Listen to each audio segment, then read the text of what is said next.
विधि जाए पानी उतरे सागर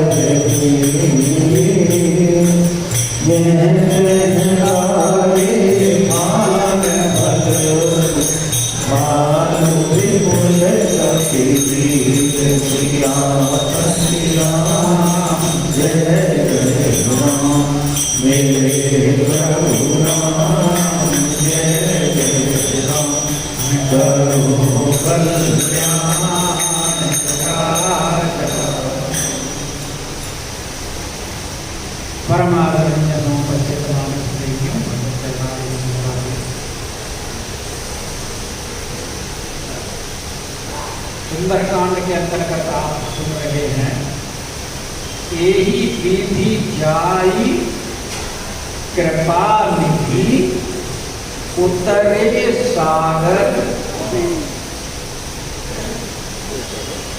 यही विधि, यही विधि, वो विधि क्या है? यही विधि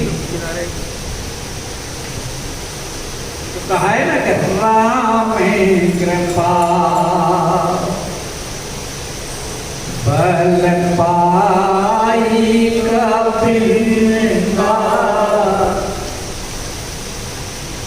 भगवान ने कृपा की वानरों के ऊपर। छोटे छोटे वानर थे, उन सबको गिरिंदा बनाया, कपिंदा पर्वत, और वो भी कैसे? पक्षयुक्त।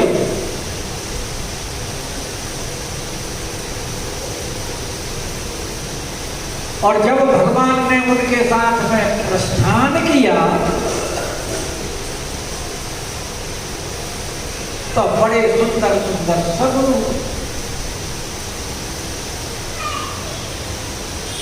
वैसे तो भगवान की कीर्ति ही परम मंगलमयी है कि जादू सकल मंगलमय कीर्ति।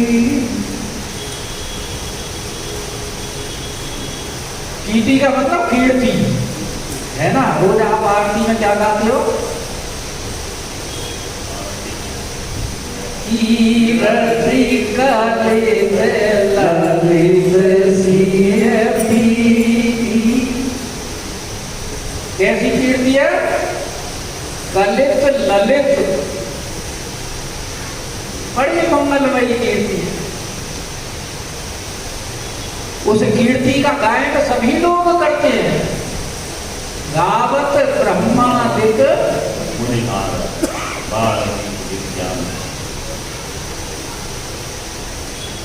और उसका फल कलिमल हरानी पीछे रस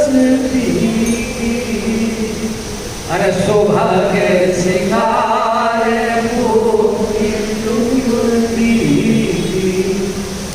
तलन रोग। ऐसी भगवान की कीर्ति है मंगलमयी।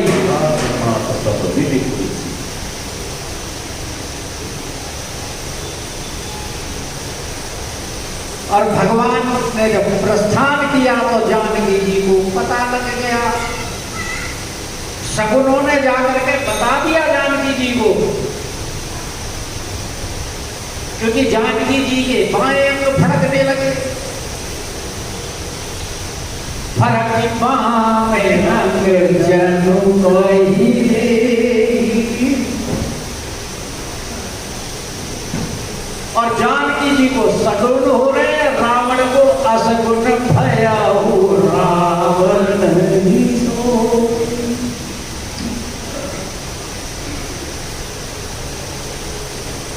और कटक जब चला है तो किस प्रकार चला है? कुछ आकाश में जा रहे हैं, कुछ पृथ्वी पर चल रहे हैं, कुछ ऊपर से नीचे कूद रहे हैं धमाधम, और फिर उड़ जा रहे हैं।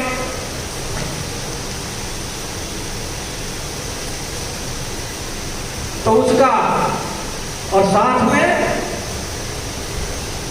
केहरी नाद कर रहे हैं कि केहरी नाद भालू का परिणाम क्या हो रहा है कि डगमगाई दिग्गज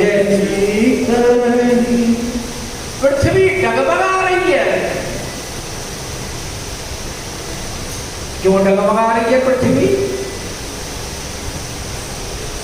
वानर भालू तो पहले भी इसी पृथ्वी पर थे, कोई मंगल ग्रह से तो आए नहीं है।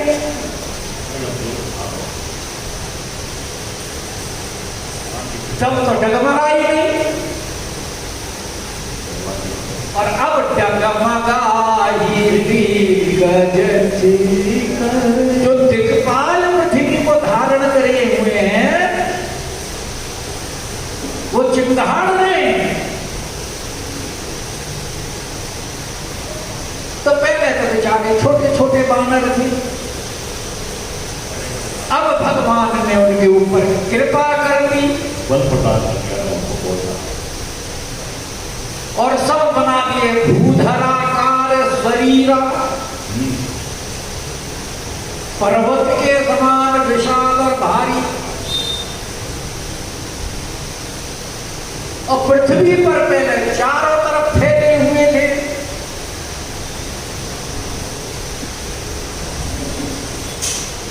और अब सारे एकत्र एक जगह हो गए। तो भाई डिसबैलेंस तो हो गया ही। पहले बैलगाड़ी तांगे गाड़ी में चला करते थे, नई पीढ़ी को तो पता नहीं, पुरानी पीढ़ी को तो सबको पता है। तो तांगे वाला कह देता था भाई वो भारी सवारी जो है ना वो जरा आगे से पीछे हो जाओ, दबाव में आ रहा है घोड़ा, या पीछे से थोड़ा आगे हो जाओ, उछल होता था ना पहले।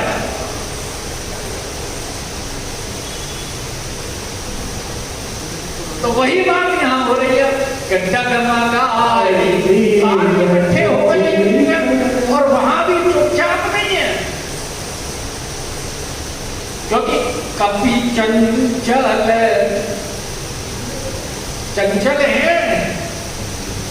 एक जगह टिकना काम नहीं।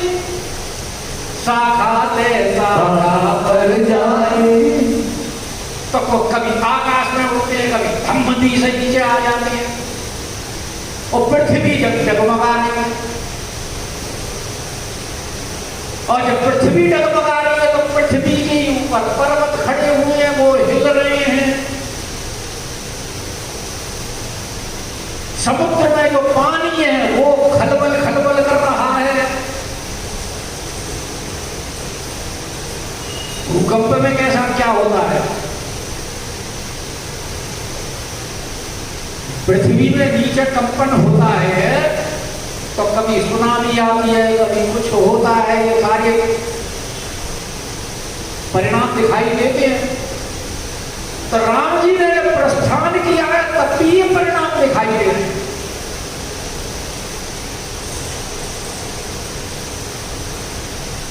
और उनकी जो केहरी नाद हो रही है और जो ये पृथ्वी पर ये जो हलचल हो रही है, इसकी खबर सारे लोगों में पहुंच गई है। सुरलोक हो, ब्रह्मलोक हो, शिवलोक हो, समस्त लोगों में पहुंच गई। तो सब बड़े हर्षित हुए हैं कि मन हर्ष सब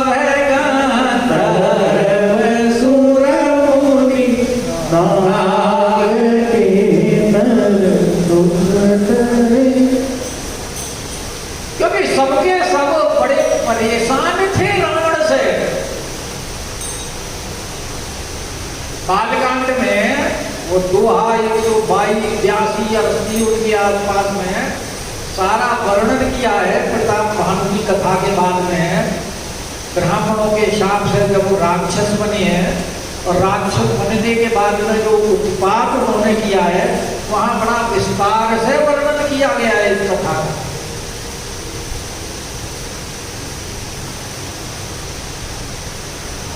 तो रावण के आतंक से जब त्राहिमाम कर रहे थे तभी तो पृथ्वी गई थी भगवान के पास।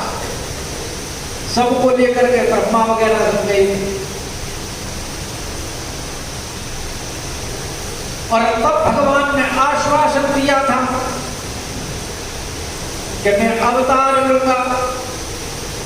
अब अवतार भगवान ने पृथ्वी का भार हरण करने के लिए अर्थात रावण का वध करने के लिए,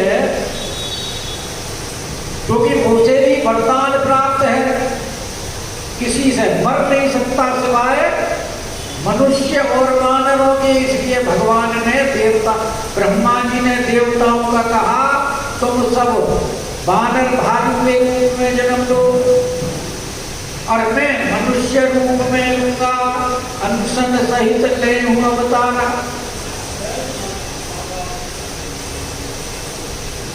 और अब देवता देख रहे हैं कि हाँ भगवान जो है चल दिए हैं। रावण का अब वध निकट है, इसलिए सब बड़े प्रसन्न हुए हैं। मन हर्ष क्यों प्रसन्न है? दुख टरे। अब जो अभी तक संकट ग्रस्त थे कि हमें ना रातों को नींद आती थी, ना दिन में भोजन अच्छा लगता था,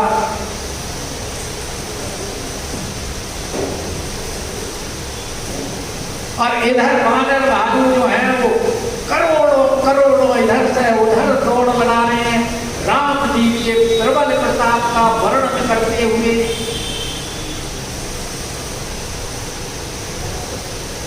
तो शेषनाग कह रहे हैं भाई बड़ी मुसीबत आई, इतनी परेशानी तो मुझे कभी हुई नहीं पृथ्वी को धारण करने में जितनी आज हो रही है, क्योंकि पृथ्वी डगमगा रही है। सही सकन भारे उतार बार बार सोच रहे हैं, क्योंकि क्रम तो यही है ना, पृथ्वी दिक्पालों के दिक्पाल थामे हुए हैं।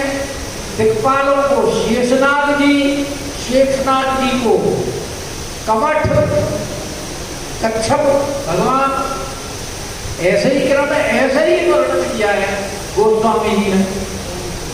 तो दिक्पाल चिल्लाड़ रहे हैं तो वो जब चलायमान हो रही है पृथ्वी, दिक्पाल भी परेशान है, तो भार को शेषनाग भी नहीं संभाल पा रहे हैं। सही सकन भारे उदार अहिपति, और मोहित हो रहे हैं, बार बार घबरा रहे हैं, धर्म में पड़ रहे हैं। अरे भाई ये क्या मुसीबत, कैसे करें? तो उनके फन के ऊपर है, तो उसको संभालने के लिए अपने फन को स्थिर करने के लिए जो कपट पृष्ठ है उसमें अपने दांत गढ़ा देंगे। तो पृथ्वी को फिर संभालने के लिए, क्योंकि जिस सिर के ऊपर है उसके तो 1000 सिर हैं शेषनाग के, तो एक से जब से संभालने के लिए दांत गढ़ाते हैं तो दूसरे सिर के ऊपर इतने धारण कर लेते हैं, फिर उस पर भार आता है तो फिर उसको गढ़ाते हैं, फिर अगले में धारण कर लेते हैं। ऐसे ही क्रम चल रहा है। तो कहे दर्शन पुनी पुनी, बार बार कमठ पृष्ठ। तो उस समय शेषनाग जी की शोभा का वर्णन गोस्वामी बात कर, कैसी शोभा हो रही है उनकी कि ऐसा लग रहा है कि राघवेंद्र सरकार का जो ये दल प्रस्थान कर रहा है कि रघुवीर रोज रो प्रयाण, इतना सुंदर और इतना सुहावना लग रहा है कि शेषनाग जी सोचते हैं कि इसको तो हम अंकित कर लें, लिख लें, ताकि ये सदैव के लिए अविस्मरणीय हो जाए। अब वहां कागज और कलम वगैरह तो कुछ है नहीं।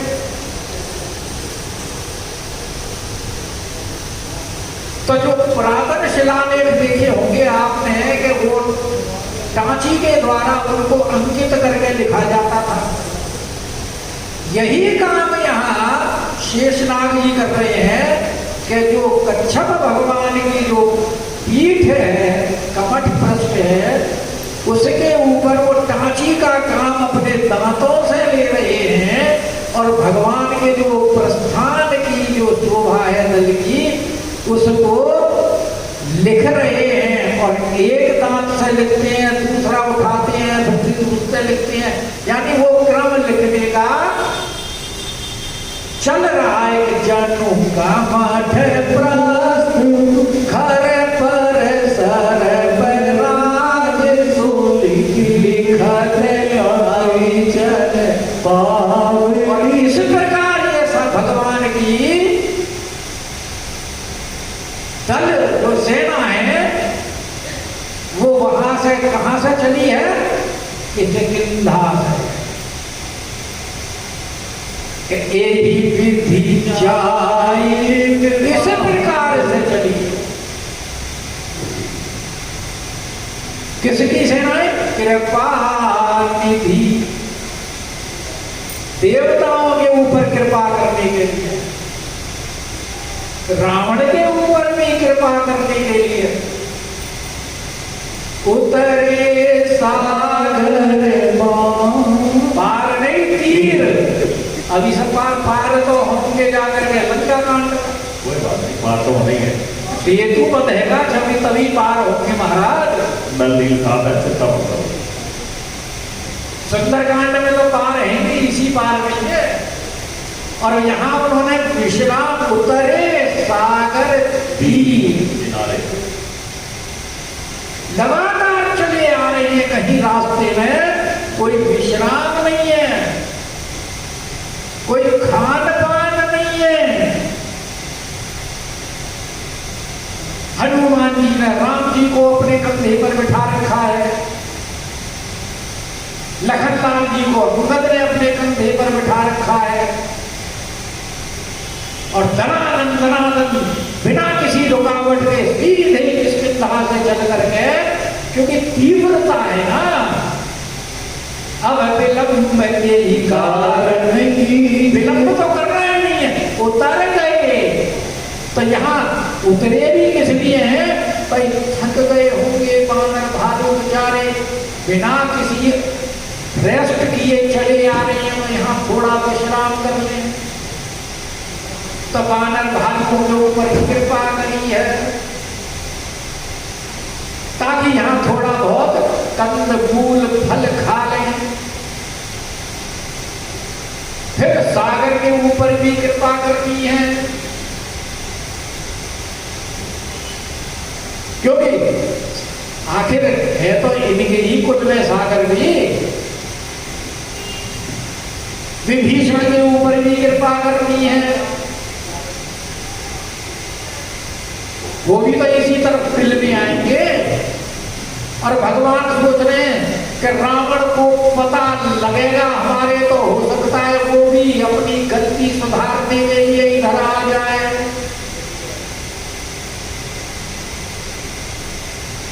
क्योंकि यहाँ आने की खबर तो लंका में पहुंच गई, तभी तो लंका वाले परेशान है सारे के सारे कि तू तेरे सन सोने पूरे जन्म।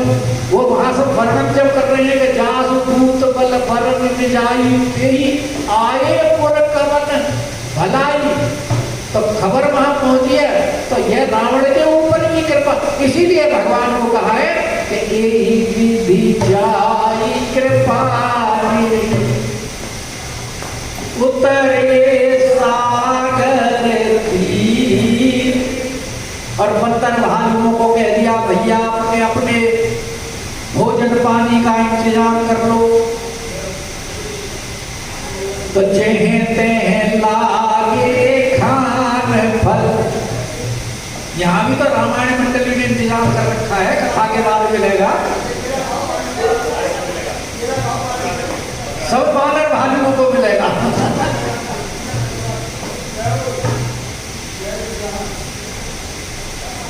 तो जहते लागे खान खल और भालू विपुल कपि भीर। अब यहां तो ये कंदमूल फल खा रहे हैं सब अपने अपने। वहां रावण के यहां क्या हो रहा है? तुलसीदास जी कह रहे वहां, मतलब तुलसीदास जी का वहां कहने का तात्पर्य है कि भाई अब राक्षसों का वर्णन कर रहे हैं, हम राक्षसों की तरफ नहीं है, हम तो यहां है राम जी की तरफ। जब निशाचरों के वर्णन की बात होती है तो तुलसीदास जी कहते हैं वहां, और जब राम जी की बात होती है या भक्तों की बात होती है तो तुलसीदास जी कहते हैं यहाँ। तो अब राक्षसों की बात आई तो तुलसीदास जी बोली वहां निशाचर रहे ही सशंका, बड़े शंकित हो रहे हैं। कहा तो इन निशाचरों से त्रिलोकी शंकित रहती थी, लेकिन हनुमान जी का प्रताप जो असंक थे वो सशंक हो गए।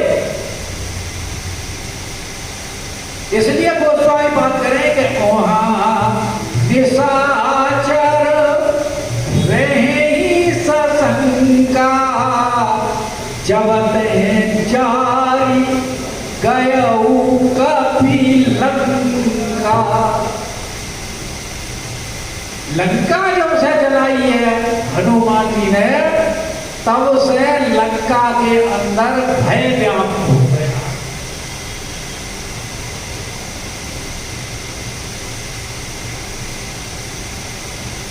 और सारे निज निज कहे सब करही विचारा, अपने अपने घर के भीतर बात कर, बाहर कोई बात नहीं कर रहा। क्योंकि रावण ने लंका में धारा 144 लगा,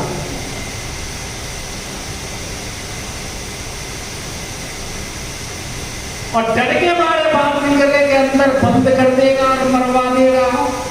अगर पता लग गया कि अच्छा हमारे दुश्मन के बारे में और उसकी चर्चा कर रहे हैं लोग हमारे विरुद्ध, इसलिए बेचारे बाहर नहीं करते।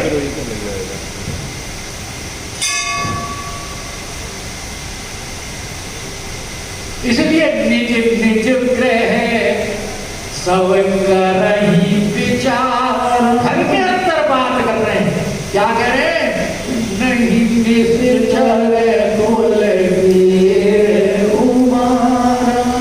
कि भैया अब राक्षसों का रक्षा करने वाला कोई नहीं है।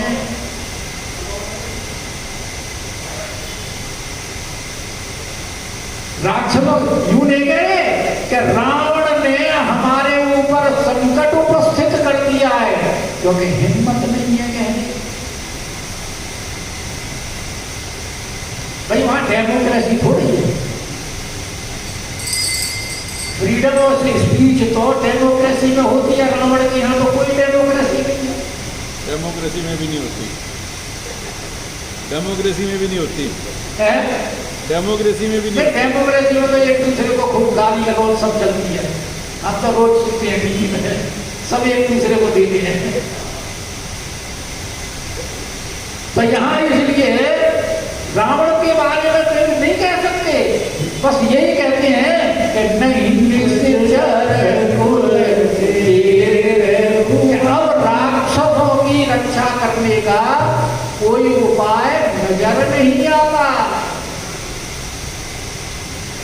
कारण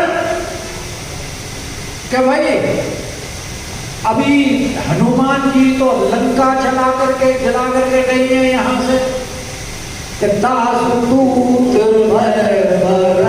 न जाई। भाई एक अकेला बानर आए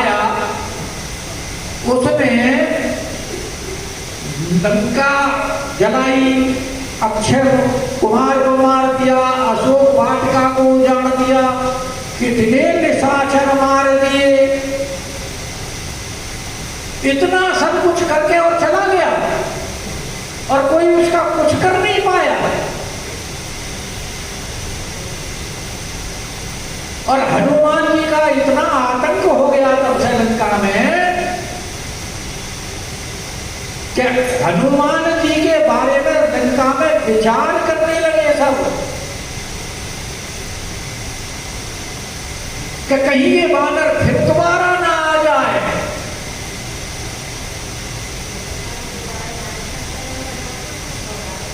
वो तो बाद की बात है ना, उसमें जब लंका कांड में आएंगे युद्ध में लड़ने के लिए है, वो पश्चिम वाले फाटक पर आते हैं, वो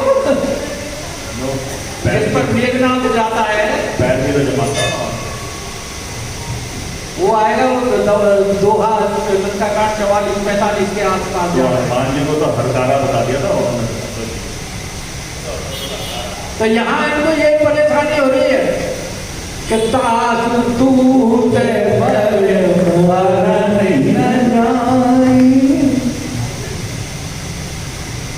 क्योंकि पहले तो रावण के आवत रावण सुनहु सकोहा और देवन तजे मेरु घोहा चलत दशानन डोलत अवनी कर जल गर्भ श्रवणी सुर रावण। कहाँ तो रावण का इतना आतंक था कि देवताओं की स्त्रियों के गर्भपात होते थे, और यहाँ लंका में जब से हनुमान जी आए हैं उनके स्त्रियों के गर्भपात होते हैं।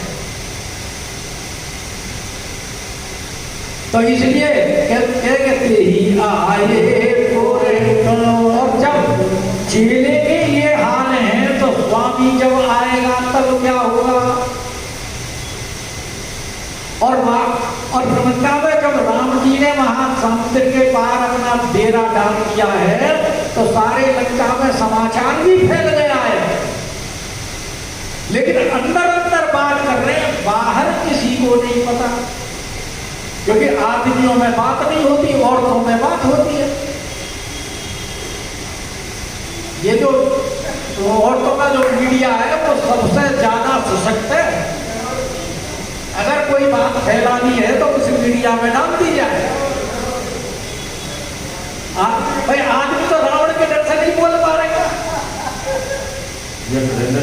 हैं, इसीलिए तो देखो रावण को पता नहीं लगा और मंदोदरी को पता लग गया। रावण को कब पता लगता है? रावण को राम जी की सेना के आगे में जब वो मंदोदरी बता देती है और वो सभा में जाता है तब मंत्री ने वो जब रावण वहां पहुंचता है दरबार में तब मंत्री कहते हैं उनको कि सिंधु पार से सब आई। जब रावण कहता है भाई क्या करें, उचित मत कहे, तब मंत्री कहते सब हसे मस्ती कर रहे हो जिते सुरासुर तब श्रम नाई नर बानर के ही बेटे। पहले किसको पता लगा? पहले स्त्रियों के द्वारा मंदोदरी को पता लगा, रावण को बाद में पता लगा। तो किसका मीडिया सशक्त रहा? तो हर जगह लेडीज का ही रहता है, कोई नई बात हो रही है अब भी ऐसी है। और यहाँ भी यही लिखा है कि तू दिन सन सुनी पुरजन बहानी, मतलब पूतियों उसके द्वारा कि नगर के अंदर क्या चर्चा चल रही है। मतलब यह है कि गुप्तचर रावण के तो ही थे, मंदोदरी ने भी अपने गुप्तचर छोड़ रखे थे लंका में, और उन गुप्तचरों ने जो मंदोदरी के गुप्तचर थी उन्होंने पहले मंदोदरी को समाचार दिया और वो समाचार सुन करके कि मंदोदरी अधिक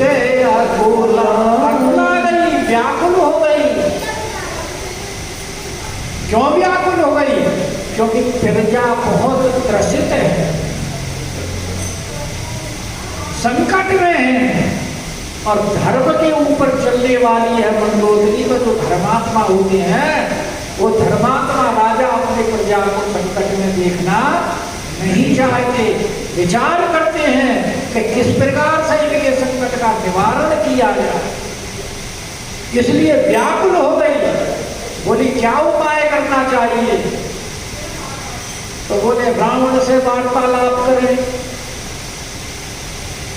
तो रावण से कैसे कहा जाए? सबके सामने कहना तो ठीक नहीं, क्योंकि अभिमानी व्यक्ति है, और फिर वैसे भी अगर पति को कोई बात कहनी है तो अकेले में एकांत में कहे तो वो मान सकता है, 4 आदमियों में कहोगे तो उसका अहंकार नहीं मानने देगा। इसलिए मंदोदरी ने सोचा कि एकांत में पति से बात। और वैसे भी औरतें जब अगर कोई बात मनवानी हो तो अकेले में ही कहती है। वही मंदोदरी कर रही है कि रहसी, रहसी का मतलब एकांत, जहां और कोई नहीं, चोरी कर अपनी बात मनवानी है ना, तो हाथ जोड़ करके। वैसे तो कई तरीके होते हैं, कुछ लड़के मनवाती हैं, कुछ हाथ जोड़ करके मनवा, सबके अपने अपने तरीके होते हैं मनवाने के। जैसे कई ने जो गोप ग्रह में जाकर के मनवाई बात अपनी, तो बात मनवाने के तरीके। लेकिन मंदोदरी धर्मात्मा है, इसलिए वो नीति की बात करती है, नीति से काम लेती है। तो रहसी चोरी कर हाथ जोड़ करके एकांत में, और पति पति के चरणों में पड़ गए, और चरणों में पड़ करके फिर कहती है कि बोली वचन नीति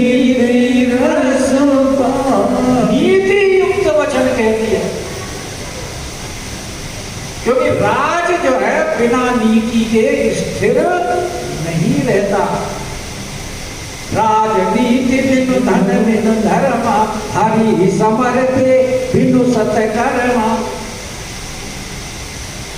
तो इसलिए वो नीति की बात करती है, और नीति भी कैसी? रस पागी, रस में पगी हुई।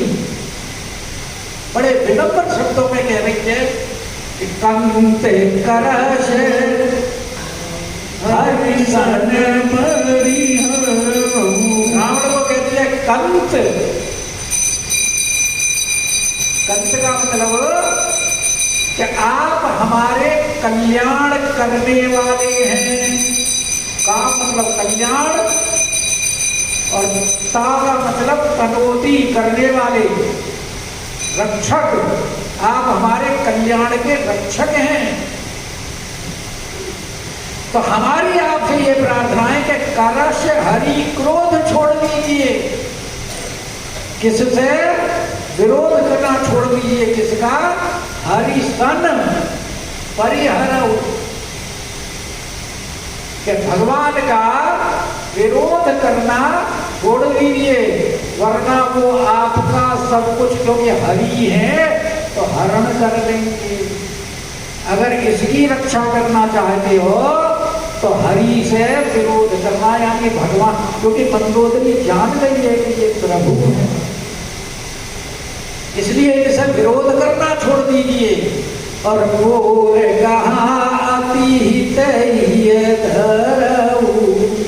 और मेरे कहने को अत्यंत हितकर, वैसे तो हितैषी तो आपके बहुत लोग होंगे, लेकिन वो हितैषी हैं, मैं अति हितैषी हूं। इसलिए मेरी बात को आप हृदय में धारण करें। बोल कहा अति हित हिया धरहु, इसको हृदय में धारण करो। क्या बात? कि समझत जासु दूत कई करनी, उसके दूत की करनी का अब तक स्मरण करती हैं जो उसने करनी करी है। आपने नाग पास में बांधा, ब्रह्म पास में बांधा, क्या हुआ? निबुकी चढ़े कभी कनक अटारी, तुरंत बंद से छूट करके चढ़ गए। भाई सभी निशाचर नारी। और 84 दिन में सारी लंका जला दी। इतनी फुर्ती से जलाई कि हनुमान जी ही चारों तरफ इनको दिखाई देते थे। इतनी तीव्रता और इतना वेग था हनुमान जी का कि जिधर देखते थे हनुमान जी ही दिखाई दे रहे लंका जलाते। और वो छवि उनकी आंखों में अभी तक है। तात मातुहा, वो सब पुकार रही है ना, ये पुकारा यही अवसर को हम उबारा, हम जो कहा यह कभी नहीं हुई, वानर रूप धरे जो कि ऐसे आतंकित हैं कि समझत जासु दूत गई। वो तो दूत ही है उनके, और उनके उस कृत्य को सुन करके श्रवण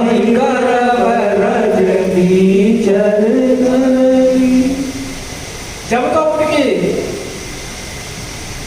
हनुमान जी की गर्जना सुन करके सबके गर्भपात हुए थे, और अब उनकी उस करनी को सुन करके जो सुनती हैं उनके गर्भपात हो रहे हैं, धारण नहीं कर पा रही है, यानी वंशनाश हो रहा है। इसलिए हमारी प्रार्थना है, वो कह रही है कि तासुनारी निज सचिव बुलाई।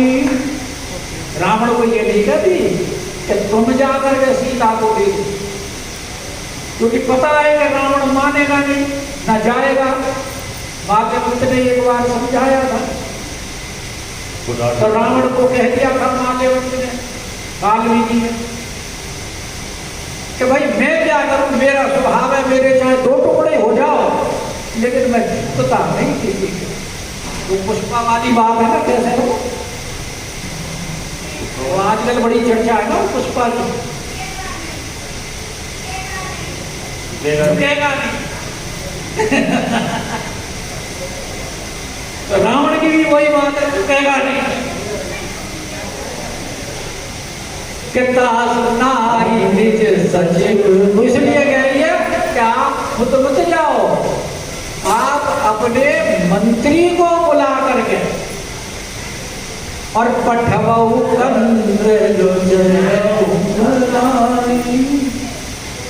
जो उसकी स्त्री सीता है उसको मंत्री के बाद, क्योंकि मंत्री जाएगा तो समझ लो कि आप ही गए, आपका ही तो प्रतिनिधित्व करेगा वो। क्योंकि अंगद ने तो यही कहा था कि भाई तुम खुद जाओ लंका कांड में, कि गले में आप उठा कुल्हाड़ी बांधो, तिनका मुंह में दबाओ, हाथ जोड़ते हुए, और सचिवों के साथ लेकर के, स्त्रियों के साथ लेकर के भगवान को जानकी जी को समर्पित कर दो। अब मंदोदरी ये बात तो कहती नहीं, पता है कि मानेगा नहीं, इसलिए कह रही है मंत्री के माध्यम से भेज। क्यों?